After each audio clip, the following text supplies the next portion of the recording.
दोस्तों, अशनीर ग्रोवर भारत के जाने-माने एंटरप्रेन्योर हैं। सबसे पहले उन्होंने अलविंदर ढींढसा के साथ ग्रोफर नाम की स्टार्टअप शुरू की थी।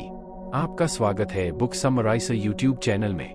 उससे निकलने के बाद उन्होंने भारत पे नाम की कंपनी भी शाश्वत नाकरनी के साथ मिलकर शुरू की, जो आज भारत की एक बहुत प्रसिद्ध यूनिकॉर्न बन चुकी है। यह कंपनी डिजिटल पेमेंट तथा छोटे बिजनेस को ऑनलाइन लोन देने का कार्य करती है। हाल ही में अशनीर ने अपने अनुभवों के आधार पर दोगलापन नामक किताब लिखी है। इस किताब के सभी 7 चैप्टर्स इस प्रकार से हैं। 1. डोंट ट्रस्ट पीपल ब्लाइंडली, कभी किसी पर आंख बंद करके विश्वास मत करो। 2. डोंट टेल योर सीक्रेट्स, अपने रहस्य किसी को मत बताओ। 3. स्पेंड टाइम विद एक्सपर्ट्स, विद्वानों के साथ वक्त बिताओ। 4. गिव प्रेफरेंस टू फैमिली, परिवार के लोगों को प्राथमिकता दो। 5. Job can't make you rich, नौकरी किसी को अमीर नहीं बना सकती।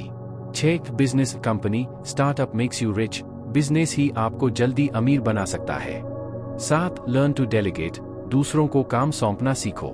1. Don't trust people blindly. जब अशनीर अमेरिकन एक्सप्रेस कंपनी के लिए काम करते थे तो उनकी मुलाकात अलविंदर ढींढसा से हुई। उस समय अलविंदर ग्रोफर स्टार्टअप शुरू करने जा रहे थे। Blog Doglapan book summary in Hindi. उन्होंने अशनीर से कहा कि मुझे इन्वेस्टर्स के लिए प्रेजेंटेशन बनाने में मदद करो। अशनीर ने एक बहुत अच्छी प्रेजेंटेशन बनाई और उन्हें फंडिंग मिल गई। इससे प्रभावित होकर अलविंदर ने अशनीर से कहा कि आप भी हमारी स्टार्टअप में पार्टनर बन जाओ। लेकिन उस समय अमेरिकन एक्सप्रेस से अशनीर को 80 लाख महीने की सैलरी मिलती थी। अलविंदर ने कहा कि हम तुम्हें 40 लाख दे सकते हैं और 40 लाख के ग्रोफर के शेयर्स भी देंगे। इस पर अशनीर ने शर्त रखी कि अगर कंपनी की वैल्यू 8 मिलियन हो जाती है तो उसे 100 करोड़ दिया जाए। अलविंदर ने यह बात मान ली। इसके बाद अशनीर ने ग्रोफर के लिए बहुत अच्छे से काम किया और ग्रोफर आकार में बढ़ती चली गई। अशनीर ने ग्रोफर पर हुए बहुत सारे केस भी लड़े और जीते, लेकिन अशनीर ने देखा कि कंपनी कुछ बेकार लोगों को भी हायर कर रही थी और बहुत जूनियर्स को अशनीर से भी ज्यादा सैलरी दी जाती थी। जब उन्होंने अलविंदर को इस बाबत कहा तो अरविंदर ने उन्हें जॉब छोड़ देने के लिए कहा। तब कंपनी की वैल्यू 4 मिलियन के लगभग हो चुकी थी। इस तरह से अमीर के 10 करोड़ बनते थे, लेकिन अलविंदर ने उन्हें 1 करोड़ से भी कम रुपए दिए और उन्हें नौकरी से जाना पड़ा।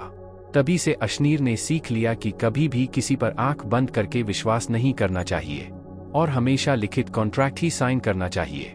2. Don't tell your secrets. जब अशनीर आईआईटी में पढ़ते थे तो एक बार उन्होंने फ्रांस की फेलोशिप का नोटिस देखा। केवल 5 बच्चों को ही यह फेलोशिप दी जानी थी। यह बात अशनीर ने बाकी बच्चों को नहीं बताई, क्योंकि अगर सभी बच्चे अप्लाई कर देते तो शायद उन्हें वह फेलोशिप नहीं मिल पाती। इसलिए जिन बच्चों ने उस नोटिस को पढ़ा केवल उन्होंने अप्लाई किया। उनकी संख्या बहुत कम थी, इसलिए अशनीर को आराम से फ्रांस की स्कॉलरशिप मिल गई। स्कॉलरशिप में उन्हें बहुत ज्यादा पैसा भी मिला और उनकी फीस भारत की फीस के बराबर ही लग रही थी। इससे उन्होंने सारा यूरोप घूम डाला और वहां से काफी इंफॉर्मेशन और ज्ञान भी अर्जित किया, जिससे उन्हें आगे चलकर अपनी कंपनी बनाने में बहुत ही सहायता मिली। इसलिए अशनीर के मुताबिक हमें किसी को भी अपने सीक्रेट नहीं बताने चाहिए। 3. Spend time with experts. इस चैप्टर में अशनीर बताते हैं कि हमें कभी भी अपने आप को परफेक्ट और महान नहीं समझना चाहिए।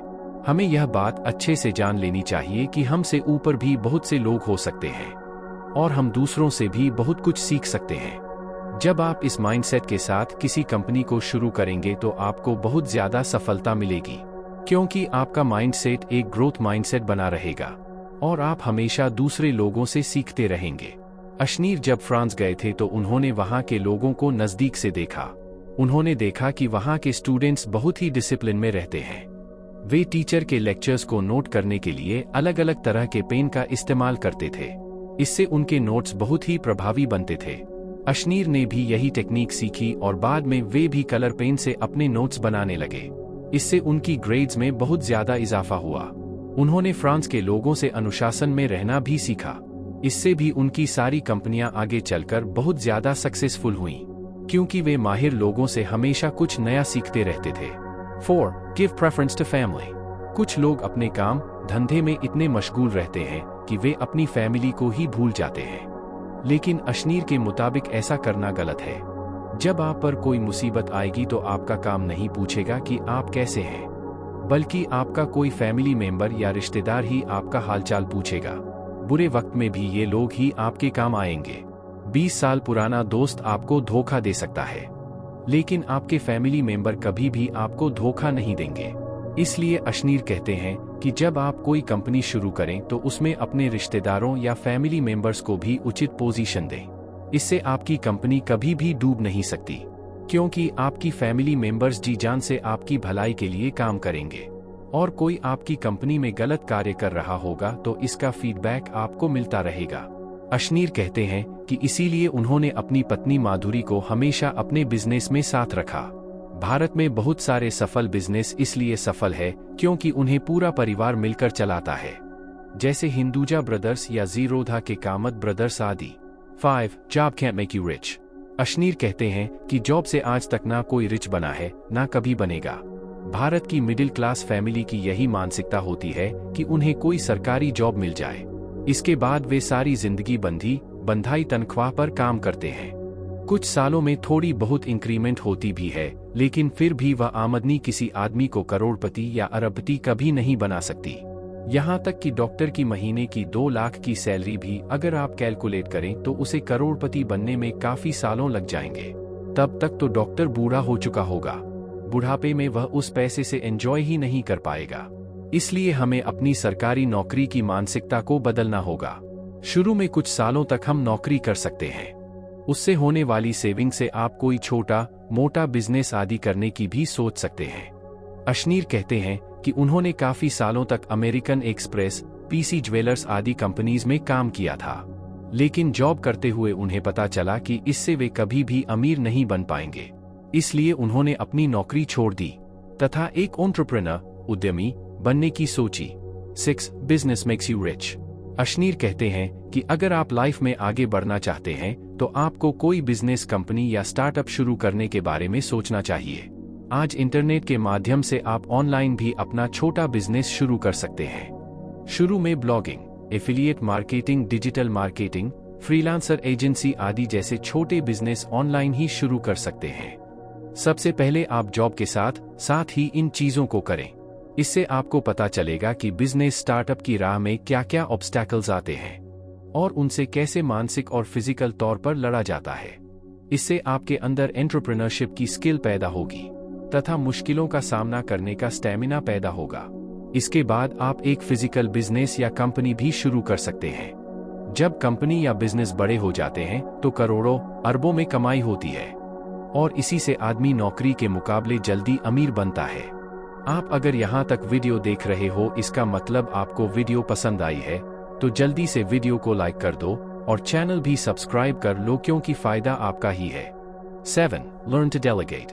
जब भी हम कोई कंपनी या स्टार्टअप शुरू करते हैं तो हम सारे काम खुद करने लगते हैं। इससे हम मानसिक रूप से बहुत ज्यादा थक जाते हैं। इसे बर्नआउट कहते हैं। इससे हम कुछ भी क्रिएटिव नहीं सोच सकते, साथ ही किसी मुसीबत से लड़ने की एनर्जी भी नहीं रहती। इससे कंपनी धीरे धीरे डूबने लगती है। कई बार तो हम चीजों को माइक्रो मैनेज करने लगते हैं। हमें लगता है कि हर चीज हमें खुद ही करनी चाहिए, लेकिन अशनीर कहते हैं कि हमें अपने माइंडसेट को बदलना होगा। हमें एक्सपर्ट लोग हायर करनी चाहिए, फिर हमें उन पर विश्वास रखना चाहिए। उन्हें काम की पूरी जिम्मेवारी सौंप देनी चाहिए। बीच बीच में उनसे फीडबैक लेते रहना चाहिए, लेकिन ऐसा नहीं हो कि हमें 24/7 उनके साथ बैठकर ही उस काम को करते रहें। हमें आदमी के टैलेंट को देखकर ही उसे जिम्मेवारी सौंपनी चाहिए। हर व्यक्ति हर चीज में एक्सपर्ट नहीं हो सकता, इसलिए जो जिस काम में एक्सपर्ट है उसे वही काम देना चाहिए। उदाहरण के लिए ब्लॉगिंग में भी आप चीजों को डेलीगेट कर सकते हो। जैसे अगर आप कंटेंट नहीं लिख सकते तो आप फेसबुक या फाइवर आदि से कंटेंट राइटर ले सकते हो। इसी तरह अगर आपको ब्लॉग डिजाइन करना नहीं आता तो वेब डेवलपर या वेब डिजाइनर की हेल्प ले सकते हो। इसी तरह से हमें चीजों में डेलीगेट करने की आदत डाल लेनी चाहिए। चैनल को सब्सक्राइब कर लेना ताकि आप आने वाले वीडियोस मिस ना करो। और आप किस बुक की ऑडियो बुक सुनना चाहते हो कमेंट करके बताओ।